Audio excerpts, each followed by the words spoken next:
కోట్ల సంవత్సరాల నాటి భూమి చరిత్ర ఇప్పుడో ప్రైవేట్ లివింగ్ రూంలో అలంకరణ వస్తుగా మారిపోతోందంటే ఎలా ఉంటుంది? అసలు విషయమేంటంటే, డైనోసార్ శిలాజాల మార్కెట్ ఇప్పుడు వందల కోట్ల వ్యాపారంగా మారింది. ఒకవైపు బిలియనీర్లు వీటిని ట్రోఫీల కోసం కొంటుంటే, మరోవైపు సైంటిస్టులు మనకు తెలియని ఎన్నో నిజాలు కనుమరుగైపోతున్నాయని ఆందోళన చెందుతున్నారు. ఇది కేవలం పాత ఎముకల కథ కానే కాదు. డబ్బు, సైన్స్ రెండింటి మధ్య జరుగుతున్న ఓ పెద్ద యుద్ధమిది. మన గతాన్ని ఎవరు సొంతం చేసుకోవాలనే దానిపై జరుగుతున్న సంఘర్షణ. ఈ నంబర్ చూడండి, 44.6 మిలియన్ డాలర్లు. అంటే మన కరెన్సీలో దాదాపు 370 కోట్ల రూపాయలు. ఇది 2024లో అపెక్స్ అనే ఒకే ఒక్క స్టెగోసారస్ అస్థిపంజరానికి చెల్లించిన ధర. ఒకప్పుడు మ్యూజియంలలో తప్ప బయట కనిపించని ఈ అద్భుతాలు ఇప్పుడు వేలంపాటల్లో రికార్డులు సృష్టిస్తున్నాయి.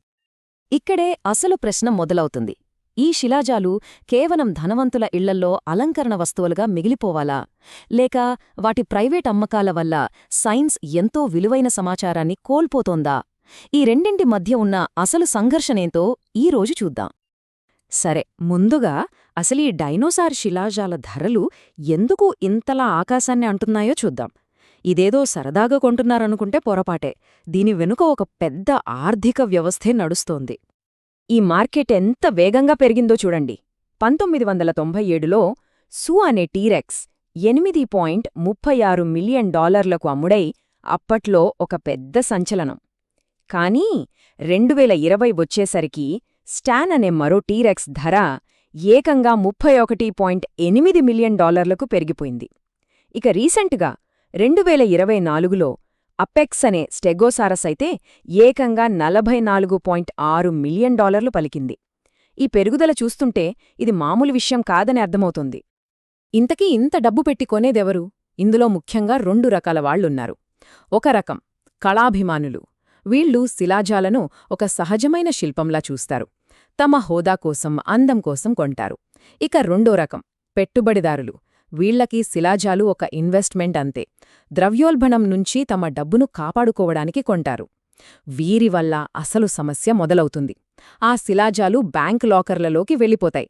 ఎవరికీ కనీసం చూడటానికి కూడా అందుబాటులో ఉండవు. ముఖ్యంగా సింగపూర్, ఫిలిపీన్స్ వంటి దేశాల్లో ఈ డిమాండ్ బాగా పెరుగుతోంది. సరే, ఇంత పెద్ద మార్కెట్ నడుస్తోందంటే దీని వెనుక చట్టపరమైన కారణాలు కూడా ఉండుంటాయి గదా. ఈ గ్లోబల్ ట్రేడ్కి ఉన్న లొసుగులేంటో ఇప్పుడు చూద్దాం. ఇక్కడే అసలు చిక్కు వచ్చి పడింది. ప్రపంచవ్యాప్తంగా శిలాజాలపై ఒకే రకమైన చట్టాలు లేవు. అమెరికాలో మీ ప్రైవేట్ ల్యాండ్లో ఏదైనా శిలాజం దొరికితే అది మీదే. దాన్ని మీరు చట్టబద్ధంగా అమ్ముకోవచ్చు, ఎక్కడికైనా ఎగుమతి చేయొచ్చు. కానీ మంగోలియా, చైనా, బ్రెజిల్ లాంటి దేశాల్లో అలా కాదు. అక్కడ దొరికే శిలాజాలు దేశ సంపద. వాటిని బయటకు పంపడం పెద్ద నేరం. ఈ తేడానే స్మగ్లర్లకు ఒక పెద్ద గేట్వే ఓపెన్ చేసింది. అమెరికా ఈ గ్లోబల్ మార్కెట్కి సెంటర్ పాయింట్గా మారింది. ఈ లొసుగును ఎలా వాడుకుంటారో చెప్పడానికి ఒక అదిరిపోయే ఉదాహరణ ఉంది. టార్బోసారస్ బాటర్ కేస్. ఇదొక క్రైమ్ థ్రిల్లర్కి ఏమాత్రం తక్కువ కాదు. మంగోలియా ఎడారిలో దొంగచాటుగా తవ్వేసి దానికి సరీసృపాల ఎముకలు అని పేరు మార్చి అమెరికాకు పంపించేశారు. అక్కడ దాన్ని ఒక న్యూయార్క్ వేలంలో అమ్మకానికి పెట్టారు. కాని మంగోలియా అధ్యక్షుడు జోక్యం చేసుకోవడంతో చివరి నిమిషంలో అమెరికా అధికారులు దాన్ని పట్టుకుని మళ్లీ మంగోలియాకు పంపించారు. ఇప్పుడు నాణ్యానికి రెండో వైపు చూద్దాం. ఇంత జరుగుతుంటే శాస్త్రవేత్తలేమంటున్నారు? వాళ్ల ప్రకారం మనం కేవలం కొన్ని ఎముకల్ని కోల్పోవట్లేదు, కొన్ని కోట్ల సంవత్సరాల జీవ పరిణామ క్రమాన్ని అర్థం చేసుకోవడానికి అవసరమైన అమూల్యమైన సాక్ష్యాలను కోల్పోతున్నాం. ఈ నంబర్ చూడండి, ఇది నిజంగా షాకింగ్. 2025లో చేసిన ఒక స్టడీ ప్రకారం మనకు తెలిసిన టీరెక్స్ శిలాజాల్లో 50.3% ప్రైవేట్ వ్యక్తుల చేతుల్లో ఉన్నాయి. అంటే సగానికి పైగా. సైంటిస్టుల రీసెర్చ్కి అందుబాటులో లేవు. నిజానికి కమర్షియల్ హంటర్స్ యూనివర్సిటీల కన్నా 2.4 రెట్లు ఎక్కువ శిలాజాలను కొనుక్కుంటున్నారు. కానీ వాటిలో కేవలం 11% మాత్రమే చివరికి మ్యూజియంలకు చేరుతున్నాయి. మరి దీనివల్ల ఏం నష్టం?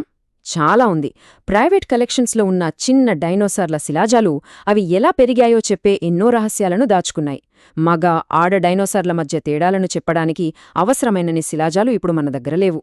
అంతేకాదు, కమర్షియల్ తవ్వకాల్లో శిలాజం చుట్టూ ఉన్న రాళ్ళు, మట్టిలో ఉండే విలువైన ఆధారాలను వాళ్లు పట్టించుకోరు. అంతకన్నా దారుణమేంటంటే, ఎక్కువ ధరకు అమ్మడం కోసం వేర్వేరు జంతువుల ఎముకల్ని కలిపి ఒక ఫ్రాంకెన్స్టైన్ అస్థిపంజరాన్ని తయారుచేస్తారు. అది శాస్త్రీయంగా పూర్తిగా నిరుపయోగం. అయితే ఈ కథలో మరో కోణం కూడా ఉంది. శాస్త్రవేత్తల వాదనకు కమర్షియల్ కలెక్టర్ల దగ్గర ఒక బలమైన సమాధానముంది. వాళ్ళేమంటారంటే, మేము శిలాజాలను నాశనం చేయడం లేదు, కాపాడుతున్నామని. వాళ్ల వాదన చాలా సింపుల్. భూమిలో ఉన్న శిలాజాలను ఎవ్వరూ తవ్వకపోతే అవి గాలి, వాన, మంచు వల్ల కొన్ని సంవత్సరాల్లోనే ధూళిగా మారిపోతాయి. తక్కువ బడ్జెట్తో నడిచే యూనివర్సిటీలు అన్నింటినీ కాపాడలేవు.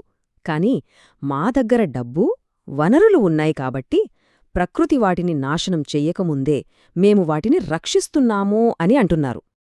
సో ఇది మనల్ని ఒక ముఖ్యమైన ప్రశ్నకు తీసుకొచ్చింది. అసలు ఈ గతం ఎవరిది? సైన్స్దా లేక డబ్బున్నవాళ్లదా? ఈ రెండింటి మధ్య ఒక రాజీ కుదిరే మార్గమేదైనా ఉందా? లేదా ఈ సంఘర్షణ ఇలాగే కొనసాగుతుందా? ఈ సమస్యకి ఒక పరిష్కారం దొరకదా అంటే టెక్నాలజీ రూపంలో ఒక ఆశాకిరణం కనిపిస్తోంది. దాని పేరే ఆస్ట్రా ప్రాజెక్ట్ మరియు డిజిటల్ రిపాట్రియేషన్. ఇది ఇరు వర్గాల మధ్య ఒక వారధిలా పనిచేయొచ్చని కొందరు నమ్ముతున్నారు. అస్సలు ఈ డిజిటల్ రీపాట్రియేషన్ అంటే ఏంటి? చాలా సింపుల్. శిలాజాలను ఎవరైనా ప్రైవేట్గా కొనుక్కునే ముందు దాన్ని హై క్వాలిటీ 3D స్కాన్ చేస్తారు. ఈ 3D మోడల్లో శిలాజానికి సంబంధించిన ప్రతి చిన్న డీటెయిల్ రికార్డ్ అవుతుంది. ఈ డిజిటల్ డేటాను ప్రపంచవ్యాప్తంగా ఉన్న సైంటిస్టులకు ఫ్రీగా అందుబాటులో ఉంచుతారు. ఇలా చేస్తే కొనుక్కున్న వాళ్లకి వాళ్ల ట్రోఫీ దక్కుతుంది, సైంటిస్టులకి కావలసిన డేటా కూడా దొరుకుతుంది. ఇదొక విన్ విన్ సిచ్యువేషన్ కావచ్చు. చివడిగా ఒక ప్రశ్న. కొన్ని కోట్ల సంవత్సరాల క్రితం ఈ భూమి మీద తిరిగిన జీవుల చరిత్రకు ఒక ప్రైస్ ట్యాగ్ పెట్టడం సరైనదేనా? మన గతాన్ని ఒక అమ్ముకునే వస్తువుగా చూడాలా, లేక అది మానవాళి ఉమ్మడి వారసత్వ సంపదగా మిగిలిపోవాలా? దీని గురించి మనమందరం ఆలోచించాలి.